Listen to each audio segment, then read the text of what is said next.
Welcome back guys. तो आज हम बात करने वाले हैं BEd second year first question paper ज्ञान ए पाठ्यक्रम नॉलेज एंड कैरिकुलम। तो इसमें क्या क्या आने वाला है, इस बार जो एग्जाम होगा वो OMR शीट होगा। 100 क्वेश्चन आएंगे, 50 क्वेश्चन आपको अटेम्प्ट करने हैं, उनके आंसर देने हैं।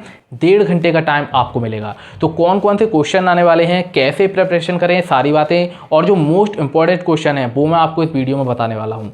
पेपर होगा 5 यूनिट्स में डिवाइड, जो कि आपका क्वेश्चन पेपर है।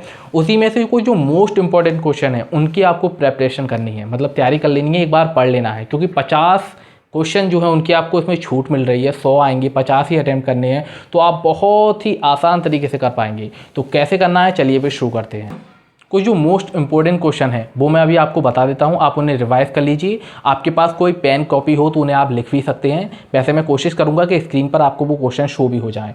तो पहला क्वेश्चन हमारा हो जाएगा, ज्ञान सर्वोच्च सद्गुण है, यह किसका कथन है। ए में हो जाएगा अरस्तु, बी सुकरात, सी रेसेल और डी प्लूटो। तो ज्ञान सर्वोच्च सद्गुण है, यह कहा था सुकरात ने। तो आपको ये कुछ मोस्ट इंपॉर्टेंट क्वेश्चन है, इन्हें दिमाग में बैठा लेना है कि ज्ञान को सर्वोच्च सद्गुण जो कहा था वो सुकरात ने ही कहा था, कंफ्यूजन नहीं होनी चाहिए। सेकंड टाइप हो जाएगा इसका, किसने कहा कि ज्ञान ही शक्ति है। अब ज्ञान ही सर्वोच्च सद्गुण है, ज्ञान ही शक्ति है, तो आप समझ चुके हैं कि वो सुकरात ने कहा था। तो यही यहाँ पर राइट आंसर हो जाएगा। ये जो हमारा क्वेश्चन पेपर है इसमें शब्द आया है कैरिकुलम। तो एक कैरिकुलम शब्द की उत्पत्ति कहाँ से हुई है, कौन सी लैटिन भाषा से हुई है, ये आपको जानना मोस्ट इंपॉर्टेंट है। ये आपको क्वेश्चन लिखा हुआ मिलेगा ही मिलेगा कि कैरिकुलम शब्द की उत्पत्ति किस लैटिन भाषा से हुई है। कैरिकुलम शब्द की उत्पत्ति जो हुई है वो क्यूरेर लैटिन भाषा से हुई है। क्यूरेर, कैरिकुलम, आपको ये दोनों शब्द रट लेने हैं। ये मोस्ट इंपॉर्टेंट क्वेश्चन है जो आपको ज्ञान ए पाठ्यक्रम में मिलेगा ही मिलेगा कि कैरिकुलम जो हमारा मेन नाम है सब्जेक्ट का, इसी से है नॉलेज एंड कैरिकुलम। कैरिकुलम शब्द की उत्पत्ति क्यूरेर लैटिन भाषा से हुई है, ये आपको याद रखना है। जिन प्याजे का संबंध निम्नलिखित में से किस प्रकार के ज्ञान से है, मतलब जिन प्याजे का संबंध जो है वो किस प्रकार के ज्ञान से है, ये आपको बताना है। तो हमेशा याद रखना है आपको, जिन प्याजे का जो संबंध है वो संज्ञानात्मक विकास से है। जिन प्याजे, संज्ञानात्मक विकास, ये आपको दो चीजें अपने दिमाग में बिठा लेनी है। जिन प्याजे, संज्ञानात्मक विकास। किसने कहा था कि ज्ञान एक ऐसी शक्ति है जिसकी सहायता से कोई भी कार्य किया जा सकता है। आखिर किसने कहा था ये, तो ये कहा था सुकरात ने। मतलब सुकरात के अनुसार ज्ञान एक ऐसी शक्ति है जिसके बल पर कोई भी कार्य किया जा सकता है, तो वो ये सुकरात ने कहा था, आपको याद रखना है। फिफ्थ मोस्ट इंपॉर्टेंट क्वेश्चन हो जाएगा, प्रकृतिवाद विचारधारा के प्रवर्तक कौन है। तो आपको हमेशा याद रखना है प्रकृतिवाद विचारधारा जहाँ भी आएगी वहाँ रूसो का नाम आएगा। रूसो प्राकृतिवाद, रूसो प्राकृतिवाद, आपको 2-3 बार रिपीट कर लेना है, दिमाग में आपको फिट हो जाएगा। बहुत हेल्पफुल रहेंगे कुछ क्वेश्चंस आपको ज्ञान ए पाठ्यक्रम नॉलेज एंड कैरिकुलम एग्जाम में अच्छे नंबर लाने के लिए।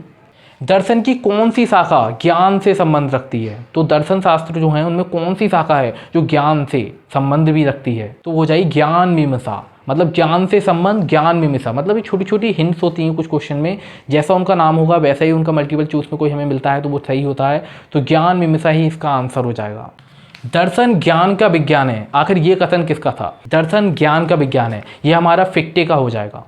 ज्ञान प्राप्ति के कितने स्रोत हैं, ज्ञान प्राप्ति के कितने स्रोत हैं, मोस्ट इंपॉर्टेंट क्वेश्चन है। ज्ञान प्राप्ति के 2 स्रोत हैं, हमेशा याद रखिए, ज्ञान प्राप्ति के 2 स्रोत हैं।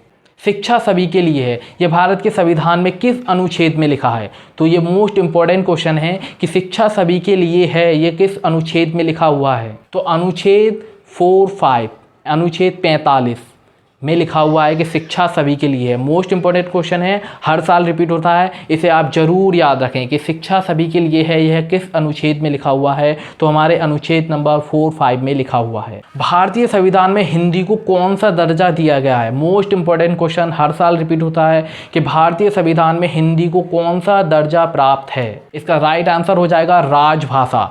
हिंदी को राजभाषा का दर्जा प्राप्त है, आपको इसका आंसर टिक करना है राजभाषा। किस अनुच्छेद के अनुसार हिंदी हमारी राज्य भाषा है, ये मोस्ट इंपॉर्टेंट क्वेश्चन है। अनुच्छेद के अनुसार हिंदी हमारी राज्य भाषा है। तो अनुच्छेद 343, अनुच्छेद नंबर 343 के अकॉर्डिंग हिंदी हमारी राजभाषा है। हिंदी को किस वर्ष राजभाषा घोषित किया गया था? आखिर हिंदी को राजभाषा का दर्जा किस वर्ष मिला था? तो इसका राइट आंसर हो जाएगा 1949। 1949 में हिंदी को राजभाषा का दर्जा प्राप्त हुआ था, जो कि अनुच्छेद नंबर 343 343 में है। हिंदी को भारत की राजभाषा का दर्जा प्राप्त है। तो आपको ये कुछ क्वेश्चन हैं जो रट लेने हैं बिल्कुल दिमाग में। आपको 3-4 क्वेश्चन इनके अपने क्वेश्चन पेपर में जरूर मिलेंगे जो आपके नंबर्स को बढ़ाएंगे। हिंदी भाषा की लिपि है, लिपि कौन सी है हमारी हिंदी भाषा की? ये भी मोस्ट इंपॉर्टेंट क्वेश्चन है। देवनागरी, देवनागरी लिपि है हमारी हिंदी भाषा की। तो इस क्वेश्चन को भी आप रट लीजिए कि हिंदी भाषा की लिपि कौन सी है? देवनागरी लिपि। 2 वर्ष आयु तक के बच्चे के पास कितने शब्दों का भंडार होता है? Most important question. 2 वर्ष के आयु तक के बालक के पास 270 शब्दों का भंडार होता है। हंटर आयोग का गठन कब किया गया था? मोस्ट इंपॉर्टेंट क्वेश्चन है कि हंटर आयोग का गठन कब किया गया था? तो इसका आंसर हो जाएगा 1882, 1882 में हंटर आयोग का गठन किया गया था। तो ये कुछ मोस्ट इंपॉर्टेंट क्वेश्चन हो गए। बाकी क्वेश्चंस के लिए पीडीएफ देख सकते हैं, नीचे आपको डिस्क्रिप्शन बॉक्स में पीडीएफ मिल जाएगा।